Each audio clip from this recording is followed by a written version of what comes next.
صلى الله على سيدنا محمد وعلى آله وصحبه أجمعين. أما بعد، فيا أيها الإخوة الأعزة، أوصيكم ونفسي أولا بتقوى الله. Na usieni pamoja na kuhusia nafsi yangu katika taa ya kumcha Allah. Mwenyezi Mungu ndio kichwa cha mema yote duniani, kaburini na hata kesho akhera. Ayuha al-ikhwatu al-a'izza, usikum wa nafsi awalan bi taqwallah. Hili jambo ni jambo muhimu sana la kuhusiana watu katika kumcha Allah subhanahu wa ta'ala, ili upate mafanikio duniani, kaburini na hata kesho akhera. Ni lazima uingie katika taa ya kumcha Allah subhanahu wa ta'ala. Bila hivyo utakuwa katika maisha tanbank, maisha dhiki sana katika miji yote duniani, kaburini na hata kesho akhera. Maisha yako yatakuwa ni taabu tu. Jana wakati Sheikh ameyafanya ya kuyafanya katika fimbo yake ambayo ina maajabu makubwa, miongoni mwao ni kutazama matatizo maisha ya mtu anayoyapitia, ima uzuri wake au ubaya wake. Yako mengi ambayo ameyafahamu kupitia fimbo yake. Alhamdulillah, kwa uchache kutokana na nyakati aliweza kuwafahamisha watu yale ambayo yanawasibu, na wengine kutokana na mambo yao kuwa makubwa zaidi akahitaji apate muda zaidi wa kuzungumza nayo, kwa sababu wanayo mengi, wanayo makubwa sana.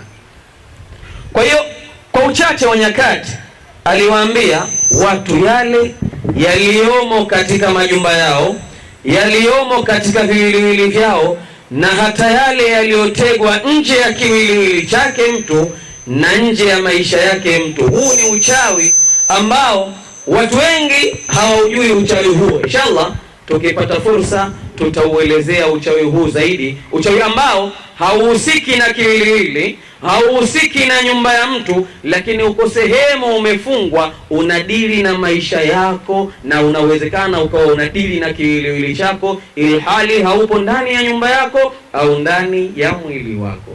Bismillah, ilaha illa Allah. Leo kwa dakika chache hizi nilizo nazo, nataka niwaambieni kisa kimoja kifupi sana cha Nabii Suleimani alayhi as-salatu wassalam. Watu wengi tuliohudhuria hapa tunakumbwa na dhiki, uongo, za aina mbalimbali. Huyu ana hili, huyu ana lile, basi ukitazama ni shida. Sasa tumwangalie mtume wa Mungu katika enzi hizo. Yeye ni nabii ambaye alipewa pawa maalum. Nabii Suleiman alayhi as-salatu wassalam alikuwa na uwezo wa kuamuru majini, nendeni mkaniletee kitu fulani, wanakwenda na kuleta kwa haraka. Nibebeni, nipelekeni sehemu fulani, nijengeeni nyumba, nipikieni na kadhalika. Alikuwa na uwezo wa kuwatuma majini jinsi anavyotaka yeye, na vile vile alipewa uwezo wa kuongea na kila aina ya kiumbe. Huyu ni mtume wa Mungu aliopewa mamlaka makubwa.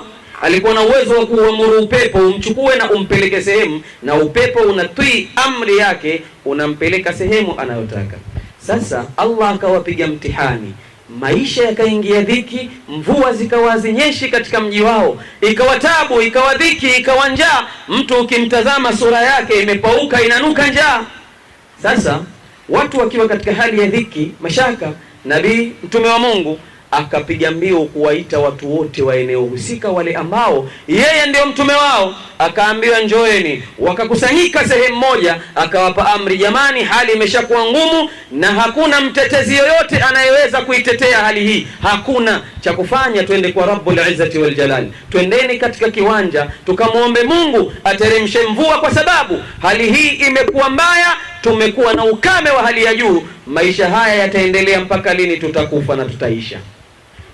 Mtume wa Mungu akakusanya watu. Ile dhiki ilimfanya kila mtu atoke katika nyumba yake, awe ni miongoni mwa wale ambao wanakwenda katika sehemu ya kumwomba Allah aweze kuwapa nusra na kuwaondolea matatizo walionao. Sasa wako barabarani, wanatembea wakiwa njiani, mbali kidogo, nyumbani walikotoka ni mbali na wanapokwenda kuna umbali. Wakati wako njiani, ghafla mtume wa Mungu anaonekana amepiga breki. Sasa wale watu wanashangaa, huyu mtume kwa nini kasimama, alafu ameonyesha ishara kwamba watu wote wasimame wasisogee hata hatua moja, alafu mtume wa Mungu macho yake yametazama chini, anaangalia kwa umakini.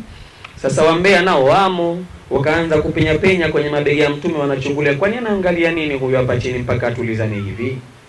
Sasa alichokuwa anakiangalia nini? Akamuona mdudu chungu, tunadi rabbaha. Huyu mdudu chungu anaongea na Mola wake, yani ni maongezi baina ya Mungu na mdudu chungu, kiumbe dhofu sana, yuko chini pale. Kidogo akaanza kumwambia maneno Allah.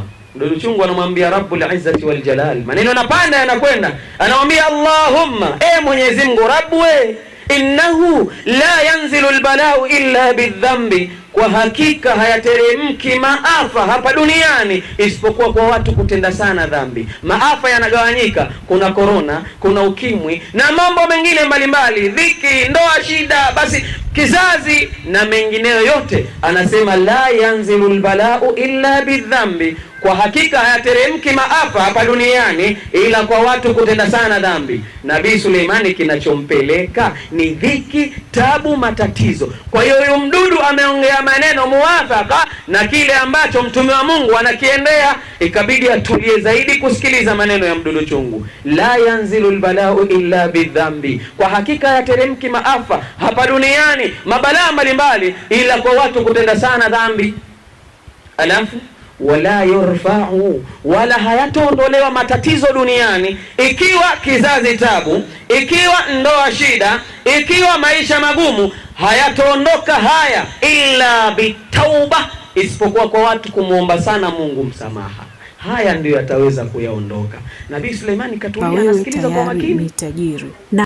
La yanzilu albalau illa bidhambi wala yurfa'u illa bitauba. Angalia mdudu chungu anazidi kulia na Mola wake, anamwambia farhamna wala tu'adhibna, ewe Allah tunakuomba uturehemu sisi, wala usituadhibu bidhunubi bani adama, kwa madhambi yanayotendwa na binadamu. Sisi mdudu chungu viumbe wengine kabisa, hatuna benki ya kusema tutakwenda kudraw pesa, hatuna, wala hatuna bunge ambalo litakaa likapiga budget hivi sasa hii budget inaingia kwa mdudu chungu, hatuna. Allah farhamna wala tuhlikna, Mwenyezi Mungu tunakuomba uturehemu wala usitughiriki dhunubi bani adama, kwa sababu ya madhambi yanayotendwa na wanadamu yanatuumiza na sisi vile vile. Nabii Suleimani mtume wa Mungu hakusogeza hata nyayo yake moja kuelekea sehemu waliopanga kwenda kumwomba Mungu awaondolee mabalaa. Pale pale ilikuwa ni mwisho wa hatua yake, akageuka nyuma kwa watu wake, akawaambia abshiru, furahini, furahini. Kwa nini? Fakad kufitum, kwa hakika mmeshatoshelezewa, wasuqitum, na mtanyeshelezewa maji mengi. Maji kwa maana ya neema mbalimbali, ikiwa watoto watakuwa waheri, ikiwa ni mali mtapata kwa wingi, na vile vile mazao yatakuja kwa wingi kwa mvua ambayo itakuwa na neema, haina nakama ndani yake.